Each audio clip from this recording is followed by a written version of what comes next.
পৃথিবীতে আমরা যারা নেককার স্বামী বলে দাবি করি, স্ত্রীগুলো যদি আমাদের সম্পর্কে 5টা কথা বলতে পারে, আপনি আসলেই নেককার। কি বলেছিলেন হযরত খাদিজা? নবীজিকে ডাক দিয়ে বললেন, কাল্লা, কখনো না, আল্লাহি লা ইখজিকাল্লাহু আবাদান, আল্লাহর কসম, আল্লাহ আপনাকে অপমান অপদস্থ ভয় ভীতি দেখাতে পারে না। জোরে বলেন সুবহানাল্লাহ। প্রশ্ন আসতে পারে, একজন অমুসলিম, তিনি এখনো ঈমান আনেননি, এরপরেও কেন তিনি এই কথা বললেন যে কাল্লা আল্লাহি, আল্লাহর কসম, লা ইখজিকাল্লাহু আবাদান, আল্লাহ আপনাকে অপমান করবে না। খাদিজা এতটুকু একটা বাক্যে আল্লাহর নাম বললেন 2 বার। আমরা অনেক মুসলমান আছি, সারাদিন কথা বললো আল্লাহর নাম একবারও বলি না। কথা বোঝেন আমার? আপনার মুখে আল্লাহর নাম থাকা লাগবে। নবীজিকে যখনই বললেন বিসমি রব্বিকা, তখন নবী আর দেরি করেননি। এই জন্য কথাবার্তারা, লেখাপড়া, চলাফেরায় সব সময় চলতে ফিরতে কার নাম বলা দরকার? খাদিজা বললেন, হে আমার স্বামী আবুল কাসেম, কাসেমের পিতা, আপনি ভয় পাবেন না, কখনো আল্লাহ আপনাকে ভয় দেখাতে পারে না। কারণ হিসাবে তিনি যেগুলো বলেছিলেন, ইন্নাকা লা তাসিলুর রাহিমা, আপনি তো রক্তের সম্পর্কগুলো ঠিক রাখেন, আপনি ভয় পান কেন? হাদিসের এই বাণী দ্বারা বোঝা যায় যে সমস্ত মানুষগুলো দুনিয়াতে রক্তের সম্পর্ক ঠিক রাখবে, তাদের অন্তর থেকে আমার আল্লাহ ভয় নামক জিনিস দূর করে দেবে। আমরা এটা পারি না। 100 জনের 98টা স্বামী আমরা এই হাদিসের এই অংশটুকু মানতে পারছি না। কারণ আমি হিসাব করে দেখেছি, কারণটা আমাদের স্ত্রী। আমি যে রক্তের সম্পর্কগুলো ঠিক রাখবো, তাদের হক আদায় করব, এ বিষয়ে সবচাইতে বড় বাধা আমার বউ। কি আপনি দেখবেন, আমার মন চাই, আমার প্রাণও চাই যে আমি হক আদায় করি, রক্তের সম্পর্কগুলো অটুট করি, ঠিক রাখি, কিন্তু মাঝখানে বাধা হয়ে দাঁড়ায় অধিকাংশ পরিবারে স্ত্রী। এরকম স্ত্রী নেই দেশে? আছে। আল্লাহ মেয়েদেরকে যেন এই সংকীর্ণ মন থেকে উত্তরণ হওয়ার তৌফিক দেন, বলেন আমিন। হযরতে খাদিজা ওই সময় বলেছিলেন, হে মুহাম্মদ আবুল কাসেম, আপনি রক্তের সম্পর্কগুলো ঠিক রাখেন, এই জন্য আপনার কোনো ভয় নেই। সুতরাং আমরাও যদি ভয় ভীতিহীন জীবন তৈরি করতে চাই, রক্তের সম্পর্ক যার সাথে যেটা আছে এটা আরো অটুট করা লাগবে। আমার কথা বুঝতেছেন আপনারা? যার সাথে যে রক্তের সম্পর্ক আছে, আপনার চাচার সাথে, আপনার ফুফুর সাথে, এরপর আপনার মা বাবার সাথে, আপনার বোনের সাথে, যাদের সাথে এই সম্পর্কগুলো বেশি আছে, এগুলো আরো মজবুত করা লাগবে। আর এ বিষয়ে আমরা সাহায্যকারী হিসাবে আমাদের স্ত্রীকে পেতে চাই, কারণ এদের ছাড়া সম্ভব না।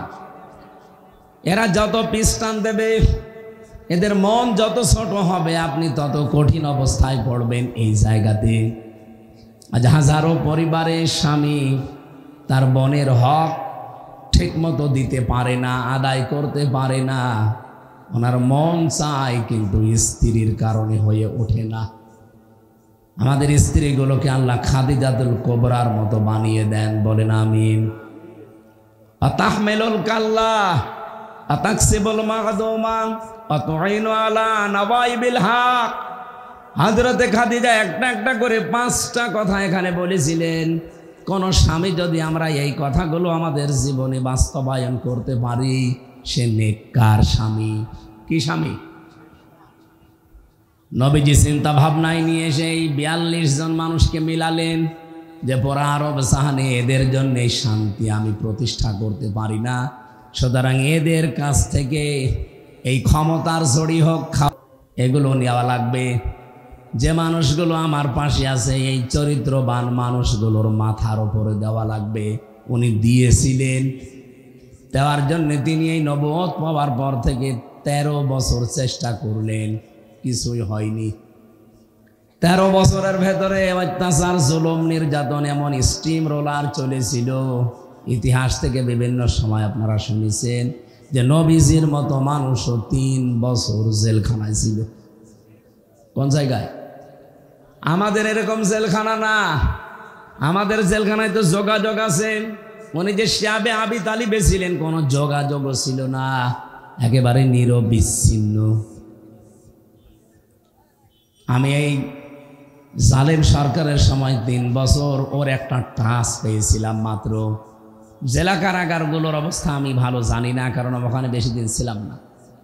কিন্তু আমি যেখানে ছিলাম গাজীপুরের হাই সিকিউরিটি কাশিমপুরে, এখানে যাদেরকে নিয়ে যাওয়া হয়, বিশেষ করে আলেম ওলামাদেরকে, এদের সাথে এমন আচরণ করার জন্য উপর থেকে নির্দেশ দিত। ওরা যা নির্দেশ দিত তার চাইতে 10 ডবল বেশি করতো। ওরা বলেছিল এদেরকে যোগাযোগ বিচ্ছিন্ন রাখবা। ওরা তাই করেছে। এত কাকতে মিনতি করতো আলেমরা, দেখতাম ঈদের সময় আসলে বলতো 5 মিনিট একটু কথা বলতে দেন। জেলার আর সফার, দেবদুলাল আর সুব্রত বালা, দুইটাই তো আল্লাহর ওলি নাকি? এরা বলতো না, আপনাদের সাথে বাইরের যোগাযোগ বিচ্ছিন্ন, আপনারা বেঁচে আছেন না মরে গেছেন কেউ জানবে না, আপনারা থাকেন। অথচ মার্ডার মামলার আসামি, ফাঁসির আসামি, ওরা 7 দিনে 1 দিন 10 মিনিট করে সরকারের টেলিফোনে কথা বলে বাড়িতে। আর আমরা 76 জন আলেমকে দেখেছি এদের জঙ্গি নামে মামলা দিয়ে 3 বছর 5 বছর নিরবিচ্ছিন্ন যোগাযোগ বিচ্ছিন্ন। কথা তো বলতে পারবেনই না। 24 ঘন্টা একটা ফাঁসির কন্ডেম সেলের ভেতরে তালা লাগিয়ে কারারক্ষী দিয়ে আবার সিসি ক্যামেরা দিয়ে রাখত। একটা জিন্দা কবরস্থান। এ কঠিন যন্ত্রণার দিকে তাকিয়ে মাঝে মাঝে মনে হতো নবীজিকে আবু জেহেল, আবু সুফিয়ান ঠিক এইটাই করেছিল।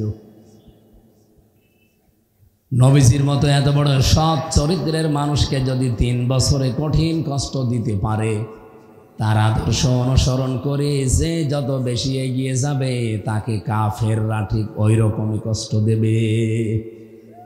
বাংলাদেশে দেয়নি। আমিও চিন্তা ভাবনা করেছি এই ইতিহাসের সাথে। এই 54 বছর বাংলাদেশে আমরা 92% মুসলমান বাস করি, অথচ এই দেশে 54 বছর চেষ্টা চালিয়ে যাচ্ছে যে শান্তি শান্তি শান্তি দেওয়ার জন্য। বাস্তবে দেখেন শান্তি তো নেই, আর অশান্তির দাবানল বাড়তেছে। বলেন বলেন। আমি একটা চিন্তা করেছি যে শান্তির কারণ আসে না কেন। ওই জামানায় যে 42 জন নেতার নেত্রী দায়ী ছিল, আমাদের এই দেশেও আপনি তাকান 56,000 বর্গ মাইলের ভেতরে ঠিক 42 জনের মতোই দায়ী শান্তি না আসার পেছনে। আমাদের দেশেও জাতীয় নেতা ছিল 3 জন, শেখ মুজিবুর রহমান, জিয়াউর রহমান আর এরশাদ। জাতীয় নেত্রীও ছিল আমাদের দেশে 3 জন, হাসিনা, খালেদা, রওশন। মিলে যাচ্ছে না? 36 জন গোত্রপতি ছিল আমাদের। হয়তো ওই সিস্টেম নেই, কিন্তু জাতীয় নেতার ক্ষেত্রে আপনি দেখবেন অঞ্চল ভিত্তিক নেতা আছে, লিডার আছে। আপনাদের জেলাতেও একজন ছিল তোফায়েল আহমেদ, তোফায়েল না কি জানো, নাসির। পাবনাতে একজন ছিল। এভাবে আপনি বিভিন্ন জেলাগুলো মিলান, হয়তো 2-3 জেলা মিলে একজন পাবেন। এই সিরাজগঞ্জ, পাবনা, নাটোর মিলে যে 2 জনের নাম আমরা বেশি শুনতাম, এ নাসিম সাহেবের আর ওদিকে পলক সাহেবের। কি কথা বললেন না কেন? 8টা বিভাগ আছে বাংলাদেশে, আপনি ভাগ ভাগ করে দেখবেন, আমার মনে হয় 36 জন হয়ে যাবে, আরো বেশি হতে পারে। আমি চিন্তা ভাবনা করে দেখছি এই 42-43 জন যারা আমাদের দেশে, এই 54 বছরে এদের কারণে শান্তি কায়েম হয় না। কারণ যত অপকর্মের মূল হোতা এরা। এই দেশ থেকে যে তামা পাচার হয়, সোনা পাচার হয়, রূপা পাচার হয়, দস্তা পাচার হয়, করে কি সলিমদ্দি কলিমদ্দি? ওই 42 জন। ওদিকে টেকনাফ থেকে শুরু করে তেতুলা পর্যন্ত 1150 কিলোমিটার আপনি মাপেন। টেকনাফ থেকে শুরু করেন, ওখানে আল্লাহর ওলি বসে আছে আব্দুর রহমান বদি, বাবার ব্যবসা করে। কিসে? ওর পরে আপনি আসেন বান্দরবনে, এরপরে চট্টগ্রামে। আমি নামগুলো নিতে পারতাম, লিখেওছিলাম, কিন্তু নিচ্ছি না। একজনের নাম বললাম। এভাবে আপনি একেবারে টেকনাফ থেকে তেঁতুলিয়া পর্যন্ত চলে যান, রূপসা থেকে পাথুরিয়া পর্যন্ত মিলান, এই ৫৬,০০০ বর্গ মাইলেও এই ৪২ জনের মতোই পাবেন। আমার তো মনে হচ্ছে আগস্টের ৫ তারিখের পরে এই ৪২ জনের অধিকাংশগুলো কেউ মরে গেছে, কেউ বিদায় নিয়েছে। এই জায়গাগুলো এখন আর এক ৪২ দখল করেছে। সিরাজগঞ্জের একজন আছে, তার কথাবার্তারাও ঠিক ওদের মতোই।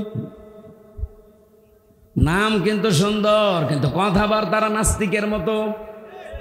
কথা বলছে না কেন? আপনি এত সুন্দর নাম নিয়েছেন মুসলমানের, অথচ মুসলমানের যে কৃষ্টি কালচার ওগুলো আপনি বিশ্বাস করেন না, আরো ক্রিটিসাইজ করেন।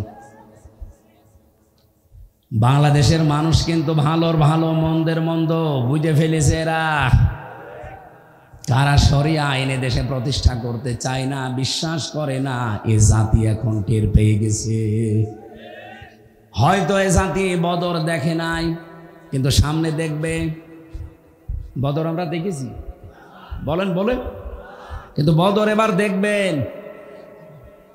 আমরা যে বারবার এই যে বলে আসছি এতদিন যে ভোট এবার না, এবার ভোট যুদ্ধ হবে। ভোট না, কি হবে? ভোট যুদ্ধ। বদরের ময়দানে যে যুদ্ধ হয়েছিল আপনি দেখেন তাকিয়ে, বাবার বিরুদ্ধে সন্তান অস্ত্র ধরেছে, স্বামীর বিরুদ্ধে স্ত্রী অস্ত্র ধরেছে। কথা বলেন না কেন? এবারও আপনি ভোট যুদ্ধে দেখবেন অনেক সন্তান তার বাবার বিরুদ্ধে দাঁড়িয়ে যাবে, অনেক স্ত্রী তার স্বামীর বিরুদ্ধে দাঁড়িয়ে যাবে। কারণ এটাও বদরের ময়দানে। ওই জামানায় ইসলাম থাকবে না থাকবে না এইরকম একটা পজিশন তৈরি হয়ে গিয়েছিল। বাংলাদেশের এখন ঠিক এইটাই চলছে। এবার যদি ইসলাম থাকে থাকবে, না হলে যে ষড়যন্ত্রের ভাব বেঁধে আছে, বিজয় যদি আমরা হতে না পারি, আল্লাহর কসম ইসলাম কিন্তু বিদায় করার সব লাইন ওকে করা আছে। এই জন্য আমাদের সামনে এটা শুধুমাত্র ভোট না, এটা ভোট যুদ্ধ। যুদ্ধের ময়দানে যেমন শুধু তসবিহ নিয়ে হয় না, হয় যুদ্ধের ময়দানে গেছেন আপনি তসবিহ হাতে করে সুবহানাল্লাহ সুবহানাল্লাহ হবে? হবে না। তার প্রমাণ কি? শাপলা চত্বর। কথা বলেন না কেন? ওটাও যুদ্ধের ময়দান ছিল। আপনি কি নিয়ে গেছেন? তসবিহ নিয়ে, যায় নামাজ নিয়ে গেছে। ওখানে তসবিহ যায় নামাজের কাজ ওরা নিয়েছে, যা সেইটার পরিবর্তে আপনি কিছু নিয়ে যেতে পারতেন। যদি একটা লাঠিও নিয়ে যেতেন বাঁশের, তাও তো নিজেকে সেভ করতে পারতেন।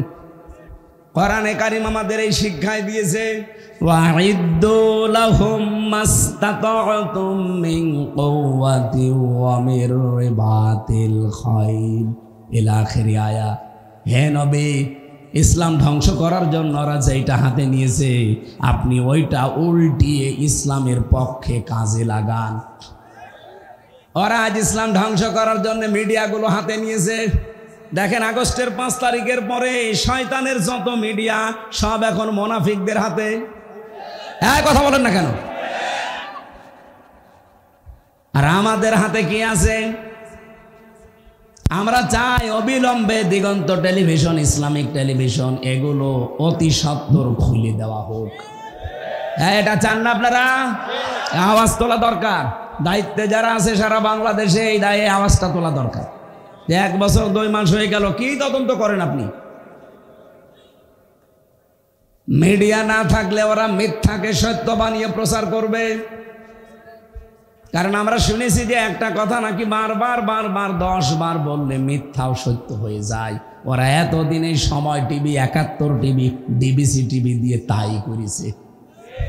একটা মিথ্যা কথাকে ১০ বার, ২০ বার, ৫০ বার বলতে বলতে ওটা সত্য মনে করেছে মানুষ, পরবর্তীতে ওইটার উপরেই বিচার করেছে। এই কথা বলে না কেন?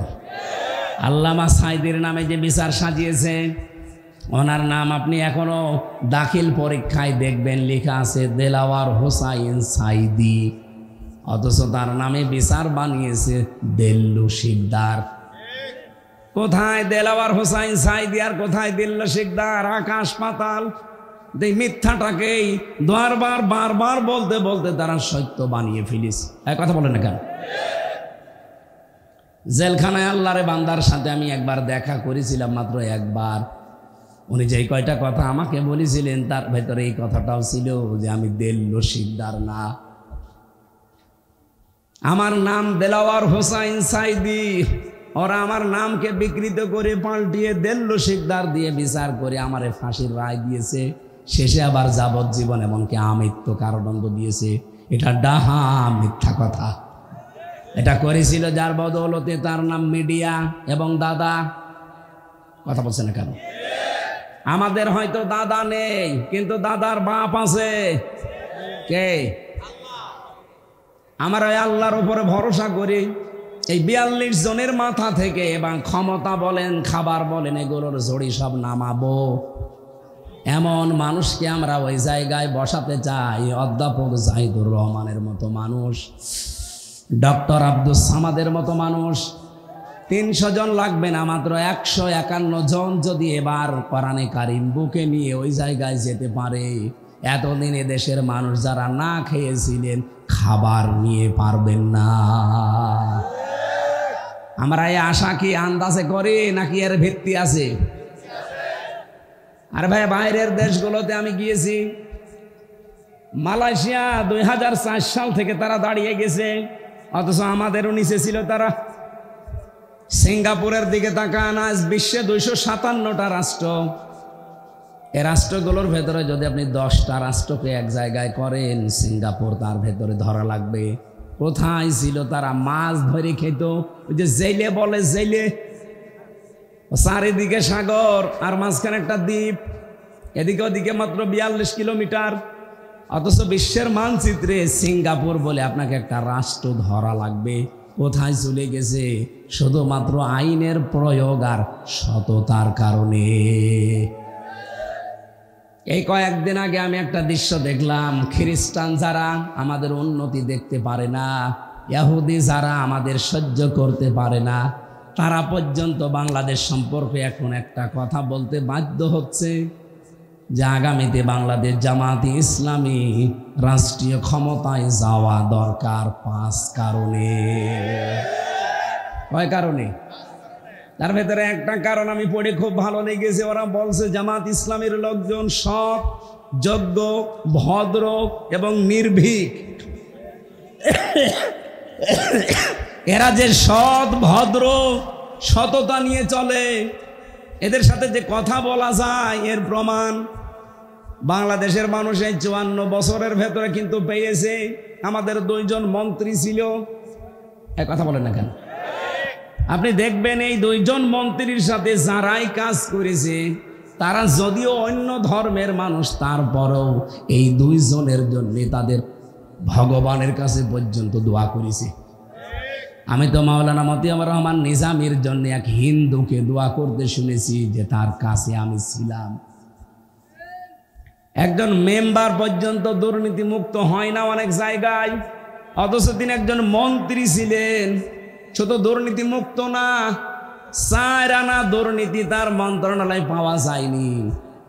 তিনি দায়িত্ব পালন করার পর 36 টাকা বেঁচেছিল, ওইটাও রাষ্ট্রকে ফেরত দিয়েছে। আপনি এর চাইতে আবার কি দেখতে চান? যে তারপরও ভালো মানুষ লাগবে? মানে এর চাইতে বেশি ভালো মানুষ চাইলে আরে মানুষ দিয়ে হবে না, ফেরেশতা লাগবে। কথা বলেন না কেন? খ্রিস্টানরা যেখানে বাধ্য হচ্ছে যে এরা সৎ, ভদ্র, এদের সাথে কথা বলা যায়, আমার তো মনে হচ্ছে এই কথার সূত্র ধরে 1500 বছর আগে আবু জেহেল যেমন নবীজিকে বলতো আস-সাদিক আল আমিন, ঠিক সেটা মিলে যাচ্ছে। সুতরাং এর চাইতে ভালো মানুষ পেতে হলে আর জামাত ইসলামী দিয়ে হবে না, এ দেশে কোনো দল দিয়েই হবে না, ফেরেশতা লাগবে। আপনাদেরকে আমি ইবনে মাসউদের একটা হাদিসের ইবারত শোনাচ্ছি, আরবিটা বলছি, যদি বাংলা বলতে বলেন আমি বলবো। আন ইবনে মাসউদ রাদিয়াল্লাহু তাআলা আনহু قال قال سمعت رسول الله صلى الله عليه وسلم ফাত্তাবিউস সিরাতাল আযম। বাংলা বলা লাগবে। আবার বাংলা বললে মনে করবেন না যে হুজুর মনে হয় দেখে টেনে বলছে।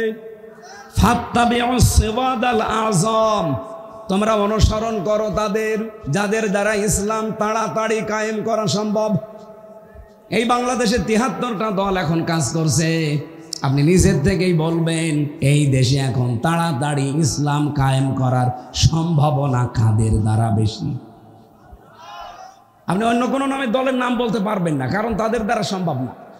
ইউনিয়নের মেম্বার থেকে আন্তর্জাতিক মহল পর্যন্ত পুরাটা কমপ্লিট করা সততা দিয়ে, যোগ্য মানুষ দিয়ে যদি চালাতে চান, আল্লাহর কসম এই দেশে জামাত বাদ দিয়ে আর কিছু পাবেন না। হ্যাঁ, হয়তো ইউনিয়ন চালাতে পারবেন, উপজেলা চালাতে পারবেন, পৌরসভা চালাতে পারবেন, কিন্তু মন্ত্রণালয় চালানোর মতো, আন্তর্জাতিক মিডিয়াগুলো, আন্তর্জাতিক বিষয়গুলো ডিল করার মতো মানুষ আপনি মিলান, সততার সাথে মিলান, নেই। যাদেরকেই দেবেন তারা আঙ্গুল ফুলে কলা গাছ হয়ে যাবে। কিন্তু আমিরে জামাতের ডাইরেক্ট ঘোষণা, জাহিদুর রহমান যদি উনি এমপি হয়, মন্ত্রী হয়, 5 বছরে ওনার একটা টাকা বাড়বে না, যা আছে আরো কমে যাবে। অন্য কোন দলের লোককে আপনি এই ঘোষণা দিতে বলেন তো, দেন? কারো বুকে সৎসাহস নেই। এই আসনের জন্য মাত্র একজন জামাত ইসলাম থেকে মনোনয়ন পেয়েছে, ডক্টর আব্দুস সামাদ, অথচ অন্য দলের শুনছি এক জায়গায় 20 জন। এই জায়গায় আমি জানি না, অন্য অন্য জেলায় আছে। এক জায়গায় আপনি 20 জন, আর উনি মাত্র একজন। এই ঘোষণা দেন তো দেখিয়ে 20 জনের একজন ওটাকে কিনা। আব্দুস সামাদ উনি এমপি মন্ত্রী হলে 5 বছর ওনার একটা টাকা বাড়বে না, যা আছে আরো কমে যাবে। অন্য যে 20 জন লাফাচ্ছে, একটু ঘোষণা দিক। 20 জনের একজনও বলবে আমার কোনো দরকার নেই ছাতা।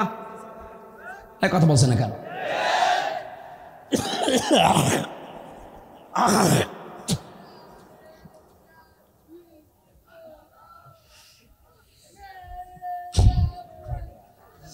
আমার ভাইরা, আমি যে কথা তুলেছিলাম, সিরাত মাহফিল নাম দিয়েছেন, নবীজির সিরাত থেকে এইটা এখন নেওয়া দরকার।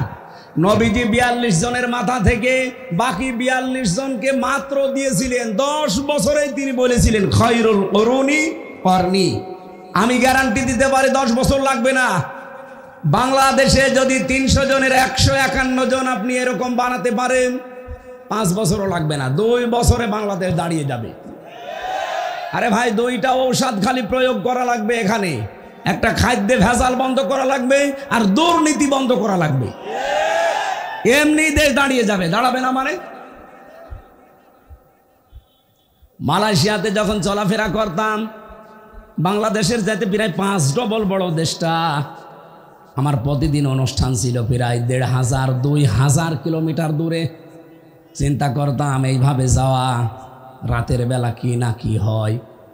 ওই দেশ সম্পর্কে তো আমি ভালো জানতাম না। মরুভূমি, পাহাড়, পাথর আর পাম গাছ।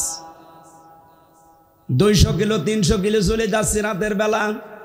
ড্রাইভার আমারে বলছে কোনো ভয় নেই হুজুর, শুধু আল্লাহ ছাড়া কেউ সামনে আসবে না। আমি ওই দিন মনে মনে ভাবতাম, আল্লাহ, আমার দেশটা মাত্র 1150 কিলোমিটার। আমার দেশের তুলনায় এই দেশ প্রায় 5 ডবল। আমার দেশে এক জেলা থেকে আরেক জেলায় যেতে গেলে গায়ের ভেতরে সমসম করে। এখন বাজে রাত 11:30। এই সিরাজগঞ্জ থেকে কুষ্টিয়ায় যেতে 2-3 জায়গায় আল্লাহর ওলিদের সাথে দেখা হবে। না, ওরা পাহারা দিচ্ছে ভালো। এমন কিছু ওলি আছে যারা বলবে হুজুর যা দোয়া নিয়ে এসেছেন সব দিয়ে যান। কিন্তু মালয়েশিয়াতে আপনি চিন্তা করেন, 500 কিলো 700 কিলোমিটার, গাড়ি 120, 130, 140 চলছে, কোনো ভয় নেই। শরীরের ভেতরে সমসম করে ওঠে। তো ড্রাইভার অভয় দিচ্ছে যে কোনো ভয় পাবেন না, আল্লাহ ছাড়া আপনার সামনে কেউ আসবে না। আমরা এরকম একটা দেশ দেখতে চাই না? এই কথা বলতে গেলে কারো কাছে মনে হয় এটা রাজনীতি মনে হবে, কারণ তাদের কাছে তো এটা ভালো লাগবে না, কারণ তারা কয়েকবার চ্যাম্পিয়ন হয়েছে। আমরা আর চ্যাম্পিয়ন হতে চাই এই দেশকে নিয়ে? আমরা চ্যাম্পিয়ন হতে চাই, কিন্তু দুর্নীতি না, দুর্নীতি মুক্ত। কথা বলেন ঠিক কিনা? এই জন্য বিশ্বের মোড়ল যারা, তারা অলরেডি কিন্তু বুঝে ফেলেছে। আপনি দেখেন না, আমির জামাতের সাথে সিরিয়াল, এখন বিভিন্ন দেশের রাষ্ট্রদূতদের সিরিয়াল এমনি না। আমার আজকে তেলাওয়াতকৃত আয়াতের সাথে একটা মিল আছে। আমরা কি একটু কথা বলতে পারি? আপনাদের দাঁড়ানো তো কষ্ট হচ্ছে এই কাদার ভেতরে, এই জন্য আমার মনে হচ্ছে শেষ করে দিই। সূরা নূর 55 নম্বর আয়াতটা পড়েছি। 64টা আয়াত আছে, মদিনায় নাজিল হয়েছে, মাত্র একটা আয়াত পড়েছি। ঐতিহাসিক প্রেক্ষাপট, শানে নজুল এবং এর বিশদ যে ব্যাখ্যাগুলো, এতগুলো দেওয়া সম্ভব না, আমি আধা ঘন্টায় শেষ করতে চাই। খুব ভালো করে আয়াতের কিছু মূল শিক্ষা যেগুলো আমি নোট করেছি এগুলো বলছি। আল্লাহ রাব্বুল আলামিন সূরার নাম দিয়েছেন সূরা নূর। কি নাম দিয়েছেন? এর 40 নম্বর আয়াতের ভেতরে এই কথাটা আছে। আল্লাহ রাব্বুল আলামিন বলেন 35 নম্বর আয়াতে আছে, আল্লাহু নূরুস সামাওয়াতি ওয়াল আরদ মাসালু নূরিহি কামিশকাতিন ফিহা মিসবাহ। বলেন আল্লাহু আকবার। আরো বিস্তারিত ছিল কেন নামকরণ করা হয়েছে সূরা নূর দিয়ে। আল্লাহ পাকের একটা নাম নূর। কি নাম? এমনকি কোরআনেরও একটা নাম নূর। 55টা নাম আছে কোরআনের, আমি তাফসিরে মাঝারির ভেতরে পেয়েছি। তার একটা অন্যতম নাম হচ্ছে নূর। নূর মানে আলো। নূর মানে কি? নূর মানে আলো, জ্যোতি। এই আলো বা জ্যোতি যেখানে যাবে ওই জায়গায় যদি অন্ধকার থাকে, মাস্ট বি ওটা দূরভূত হবে। আলো নিয়ে আসলেন, অন্ধকার গেল না, বুঝতে হবে ওটা আলো না মরিচিকা। এই কথা বলেন না কেন? এই জন্য আল্লাহর আইনকে আলো বলা হয়। আল্লাহর আইনের বিপরীতে যত কিছু দুনিয়ায় তৈরি করা আছে, এই সূরা নূরের ভেতরে আল্লাহ জানিয়েছেন।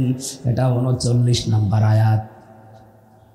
রব্বুল আলামিন বলেন, আল্লাযীনা কাফারু আ'মালুহুম কাসারাবিন বিকিআতিন ইয়াহসাবুহু যামআনু মাআ হাত্তা ইযা জাআহু লাম ইয়াজিদুহু শাইআ ইলা আখির আয়াত। আল্লাহ পাক বলেন, আর কাফের যারা, তাদের কাজকর্ম কেমন জানেন? তৃষ্ণার্ত মানুষ যখন পানি আছে মনে করে মরুভূমিতে ছুটতে থাকে, হঠাৎ পানি মনে করে এক জায়গায় যেয়ে দেখে না এটা পানি না, এটা মরিচিকা। বালির উপরে সূর্যের আলো লেগেছে, এই জন্য চিকচিক করছে। দুনিয়াতে কাফের যারা, মানুষের তৈরি করা আইনের পেছনে যারা ছোটে, ওরা মনে করে সমাজতন্ত্রে, পুঁজিবাদের ভেতরে শান্তি আছে। জাতীয়তাবাদ বলেন, পুঁজিবাদ বলেন, ধর্ম নিরপেক্ষ মতবাদ বলেন, যত নিয়ম নীতি আছে, মনে হয় এখানে শান্তি পাওয়া যাবে। কাছে যখন চলে যায়, ওই মরিচিকার মতো শান্তি তো পায় না। কি পায় সেখানে? আল্লাহ ছাড়া আর কাউকে পাওয়া যায় না। এই 54 বছরে এটা প্রমাণ হয়েছে। বহু চেষ্টা করেছেন আপনারা, এবার থামেন। এবার ইসলামের কাছে, আল্লাহর আইনের কাছে একটু এসে দেখেন শান্তি কাকে বলে, কত প্রকার, কি কি কেমন করে শান্তি হয় আপনি দেখতে পাবেন। আমার এই 33 বছরের ভেতরে 9 বছর আমি ওয়াজ করছি, 3 বছর জেলে থেকেছি। এই 9 বছরের ভেতরে আমি মানুষকে বোঝাতেই পারলাম না যে রসগোল্লা একটা জিনিস। রসগোল্লা কি? একটা মিষ্টি জাতীয় জিনিস। আমি যদি এখন জাহিদ ভাইকে সামনে নিয়ে সাহিত্যিক ভাষা দিয়ে বলি যে রসগোল্লা এরকম সাদা হয়, এরকম গোল হয়, এরকম রসের ভেতরে ডোবানো থাকে, এটা খেতে এমন স্বাদ, একেবারে জীবন মরণ পর্যন্ত আমি ওয়াজ করলাম, খেতে দিলাম না। উনি কিয়ামতের আগে টের পাবে রসগোল্লা কি। সাইদি সাহেব 60 বছর চিল্লিয়েছে, আমরাও চিল্লাচ্ছি 12-13 বছর, 9 বছর।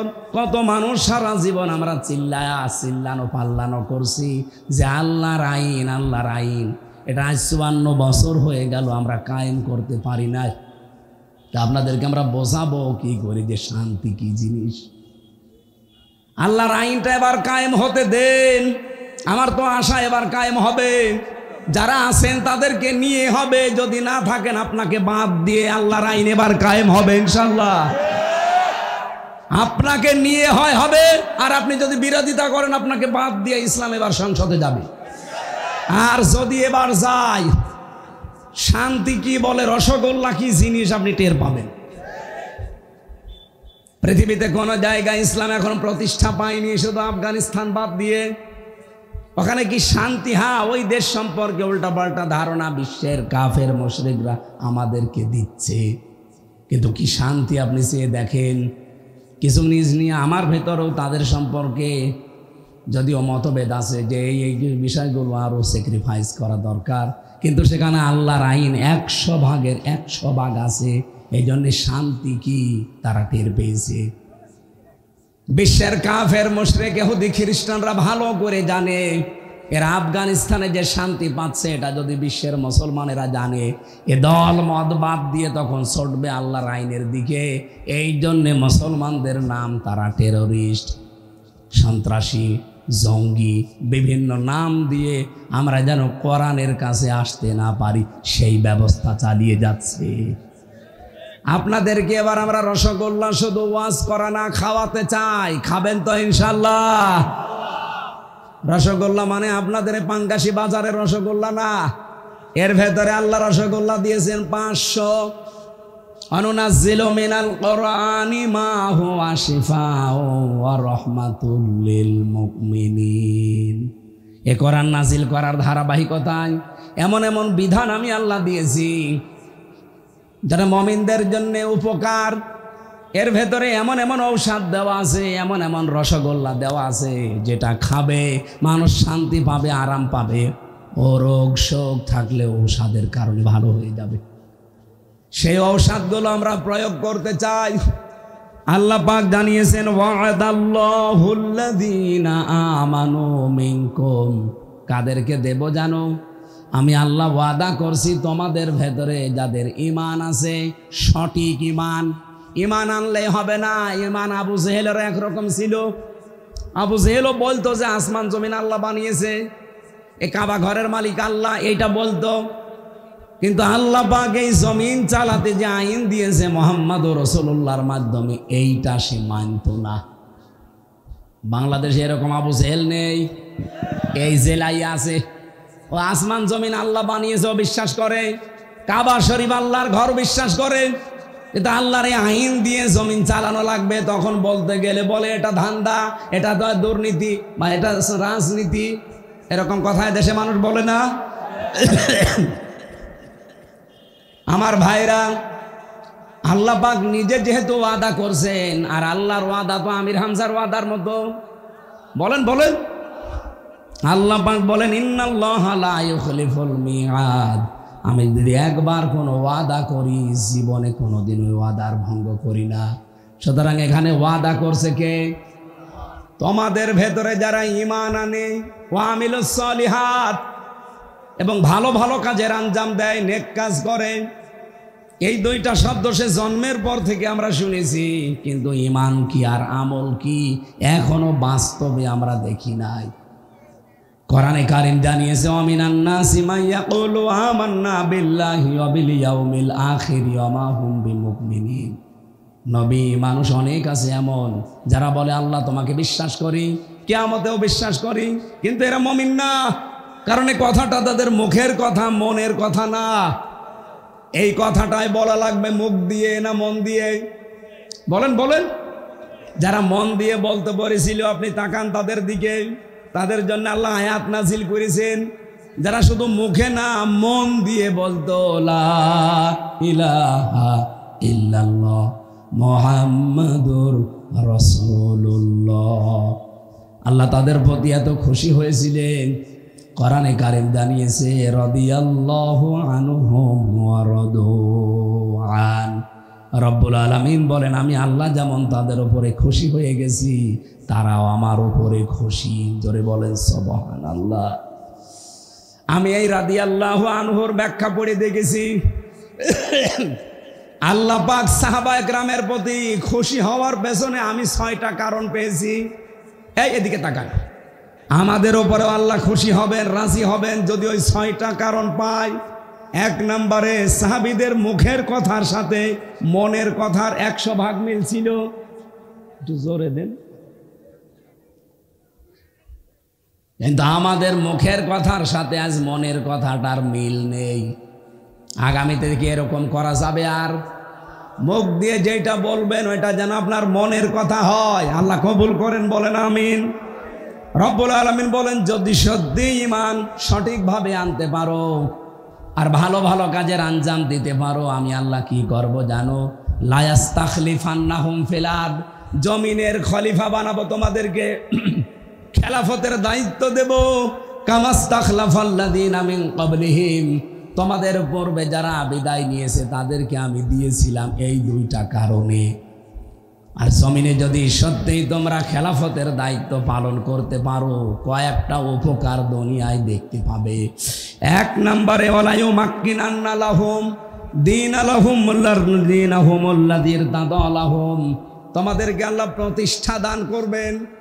এই আয়াতটা পড়ার পরে আমার বাংলাদেশের সাথে মিলিয়ে মনে হয় আল্লাহ এখনই আয়াতটা আমাদের জন্য নাজিল করছেন। এদেশের ঈমান কিছু মানুষের এমন কঠিন, ইস্পাত পাথরের মতো শক্ত, এবং তাদের আমল, তাদের বিশেষ করে দিনের আমল আর রাতের আমলগুলো, এগুলো আমার আল্লাহ হয়তো খুশি হয়ে গেছেন। তাদেরকে আল্লাহ জমিনের শাসন ক্ষমতা দিয়ে কিছু উপকারের কথা বলেন। কি উপকার করব জানো?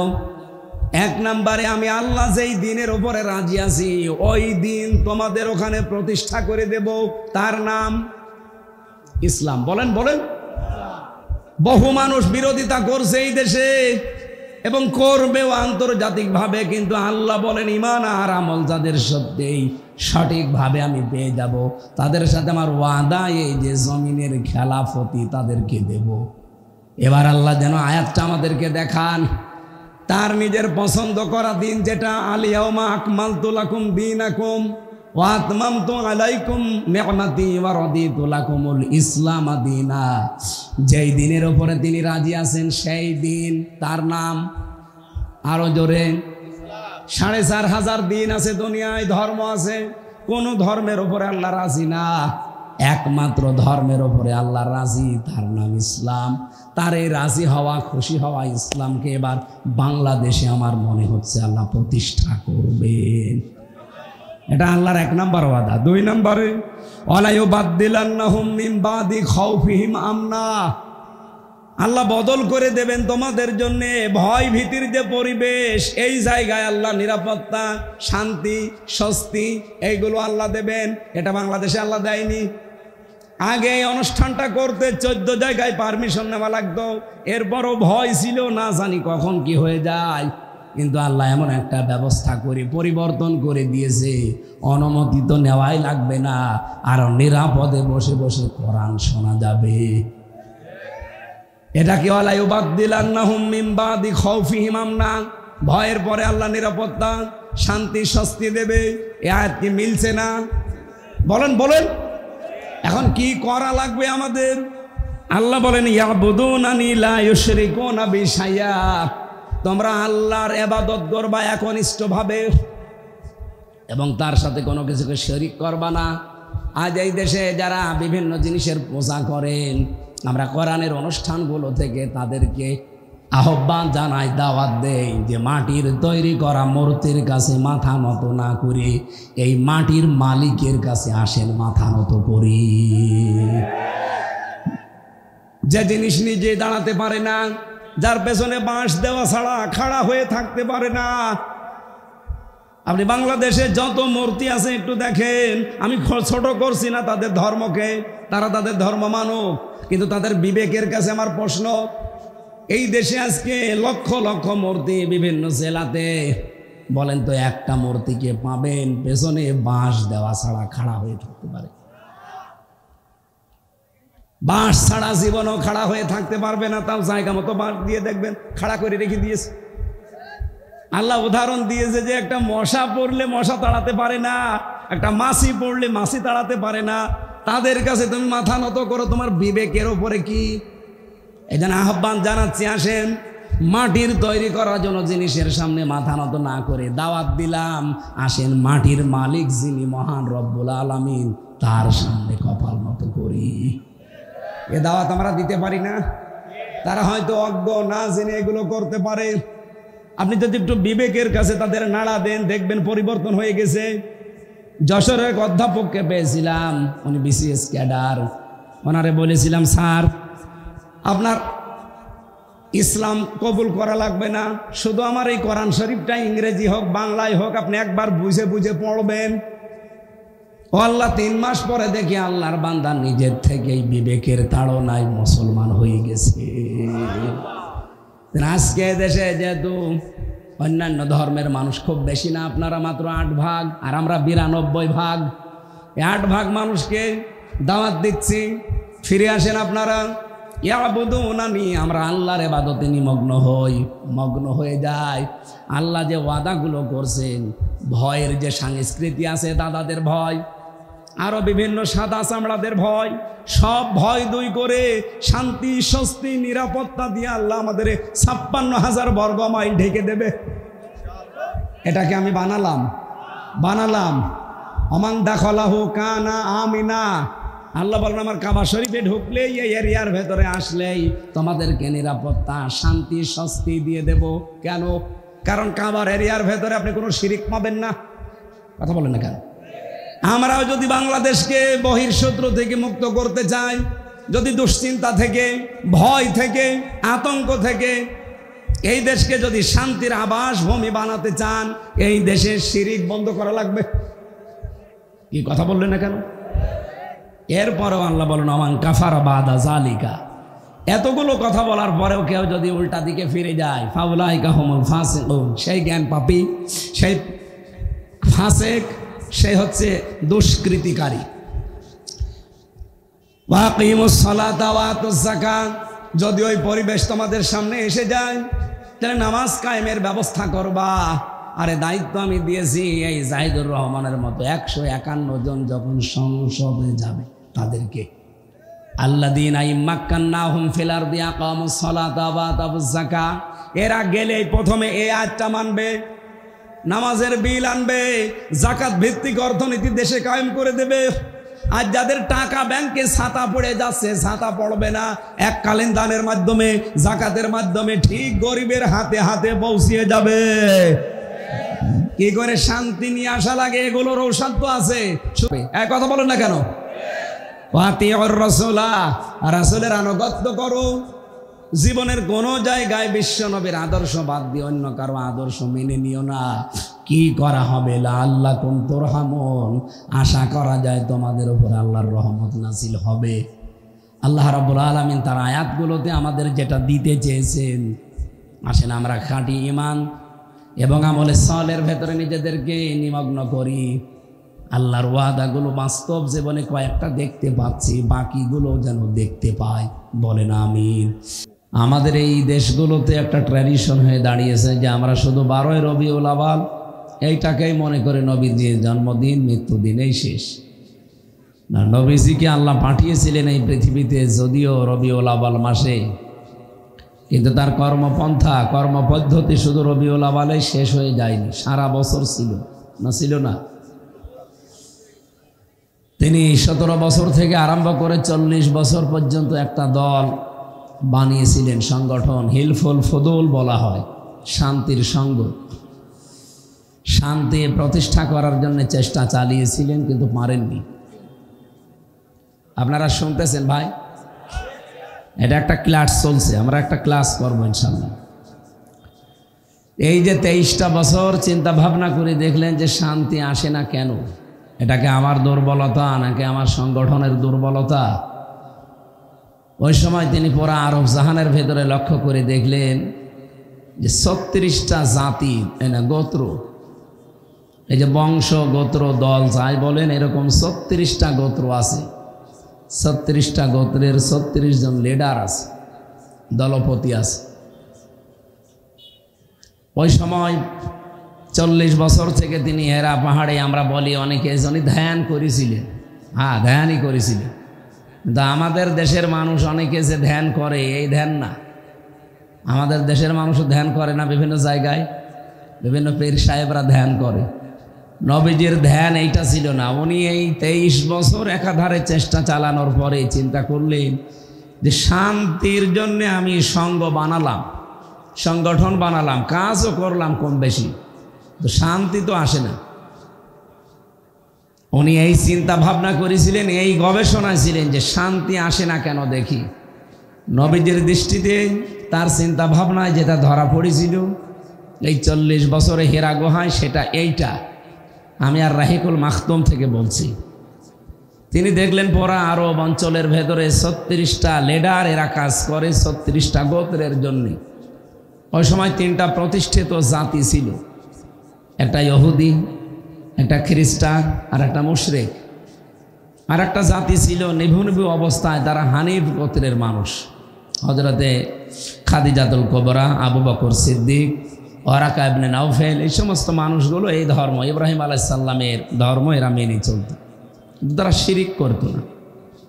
এই আপনারা কথা বললে আমারে বসিয়েছেন কেন? কথা বন্ধ করেন। ওই সময় জাতীয় নেতা একজন ছিল ইহুদিদের, মারহাব বলা হয় তার নাম।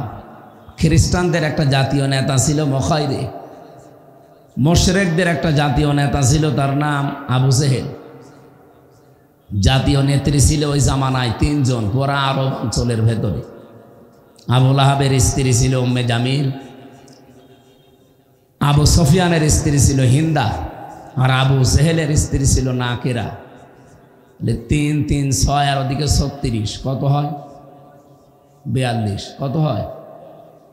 উনি ধ্যান করে এইটা পেয়েছিলেন যে পুরা আরব জাহান অশান্ত করে রেখেছে, আজ মানুষের কপালে শান্তি নেই। আমি যত চেষ্টা করছি পারছি না এই 42 জনের কারণে। সুতরাং এই 42 জনের মাথা থেকে খাদ্যের ঝুড়ি বলেন, ক্ষমতার ঝুড়ি বলেন, যা আছে এগুলো নামিয়ে আবু বকরের মতো, হযরত ওমরের মতো মানুষের মাথায় দেওয়া লাগবে। উনি চিন্তা ভাবনা করি এইটা নিয়ে এসেছিলেন 23 বছর পর। তাকে আল্লাহ যেটা দিয়ে আরম্ভ করেছিলেন তার নাম এলেম। ইকরা বিইসমি রাব্বিকাল্লাযী খালাক। নবীজি 3 বার বললেন না আমি পড়তে জানি না, মা আনা বিকারি। ফেরেশতা জিবরাইল 3য়বার তাকে বুকের ভেতরে নিয়ে একটা চাপ দিয়ে বলেন ইকরা বিইসমি রাব্বিকাল্লাযী খালাক। আপনি পড়েন আপনার প্রভুর নামে যিনি আপনাকে বানিয়েছেন। তাফসিরে ফি জিলালিল কোরআন সৈয়দ কুতুব লিখেছেন মুহাম্মদুর রাসূলুল্লাহ এবার 1টা 2টা না 5 আয়াত পর পর জিবরাইল ফেরেশতার সাথে তিনি পড়ে শেষ করে ফেললেন। প্রশ্ন আসলো, হে মুহাম্মদ, আমি 3 বার আপনাকে বলেছি ইকরা পড়েন, আপনি 3 বার বললেন আমি জানি না, আমি পারি না। আপনি এবার যে 5 আয়াত আমার সাথে পর পর পড়লেন কি করে? নবীজি ওই দিন বলেছিলেন ইয়া আখি জিবরাইল, হে ভাই জিবরাইল, বারবার আপনি আমাকে পড়তে বলেন, কি পড়বো আমি? আপনি তো বলেননি যে কার নামে পড়া লাগবে, কি পড়া লাগবে। যখনই বলেছেন বিইসমি রাব্বিকা, রবের নামে, আমি কিন্তু দেরি করি নাই। এখান থেকে কিয়ামত পর্যন্ত আমার যত অনুসারী উম্মত আসবে তাদের শিক্ষা দিলাম পড়তে হলে রবের নামে পড়া লাগবে। আমাদের দেশে 92% মুসলমান আমরা, রবের নামেই তো পড়া চলছে নাকি? যাই ছিল এই 15 বছরে জালেমরা থাকাকালীন দাদাদের ইঙ্গিত মতো অধিকাংশ বিষয়গুলো তারা তুলে দিয়েছিল। এমন ভয়ঙ্কর অবস্থায় দাঁড়িয়েছে শিক্ষা ব্যবস্থা। ক্লাস 5 এবং 8 আগে বৃত্তি পরীক্ষায় 100 মার্ক ছিল, কোরআন হাদিস। এরা 15.5 বছরের ভেতরে ওইগুলো তুলে দিয়েছে। বলেন নাউজুবিল্লাহ। আমরা চাই ওগুলো আবার যেন ইনক্লুড করা হয় 5 এবং 8-এ, কারণ পড়াশোনার চাপ না থাকলে মানুষ পড়তে চায় না, সিলেবাসে না থাকলে মানুষ পড়তে চায়। আর একটা বিষয় এখান থেকে আমি শিক্ষা দিতে চাই জাতিকে।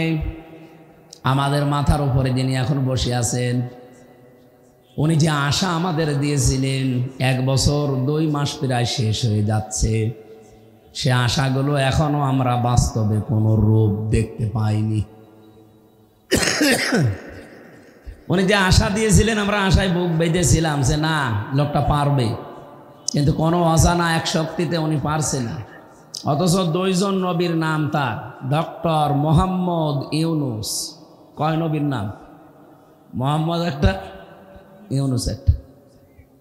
আপনি কার ইশারায় কি করছেন আমরা জানি না। গানের মাস্টার নিয়োগ দিলেন, নাচের মাস্টার নিয়োগ দিয়েছেন শরীর চর্চার নামে। কেন একজন আলেমকে কোরআন শিক্ষার জন্য 1 থেকে 5 পর্যন্ত নিয়োগ দেওয়া যায় না? এ দাবি আপনারা করেন কিনা বলেন তো? কারা করেন দেখে? লিল্লাহে তাকবীর। হ্যাঁ, এটা যেন জায়গা মতো পৌঁছিয়ে যায়। মিডিয়া যারা আছে এগুলো পৌঁছাবে। আমরা 92% মুসলমান এই দেশে। অন্যান্য ধর্মে যারা আছেন আমরা চাই তাদের ধর্মীয় গ্রন্থ তারা পড়ুক। তো মাস্ট বি আমাদের কোরআনে কারিম, আমাদের জীবন মরণ যেটা, এটা শিক্ষা করা লাগবে। আর শিক্ষার জন্য 1 থেকে 5 পর্যন্ত একজন আলেম লাগবে। গানের মাস্টার, নাচের মাস্টারের যদি বেতন হয়, আলেমের বেতন হবে না? বলেন। নবীজি এই শিক্ষা দিয়েছিলেন যে আমি পড়বো কার নামে? কি পড়ান আপনি? খালি ইকরা করেন, বলবেন তো বিসমি রাব্বিকাল্লাযী খালাক। আপনি বললেন, আমি আর দেরি করি না। সুতরাং এখন থেকে আমাদের সিলেবাসে যদি এগুলো না থাকে, আমার মনে হয় কিছুদিনের ভেতরে এই দেশে প্রাইমারি বন্ধ হয়ে যাবে। এখন সচেতন যারা আমরা নাগরিক আছি, মা বাবা গার্জিয়ান, তারা এখন প্রাইমারিতে দিতে চায় না।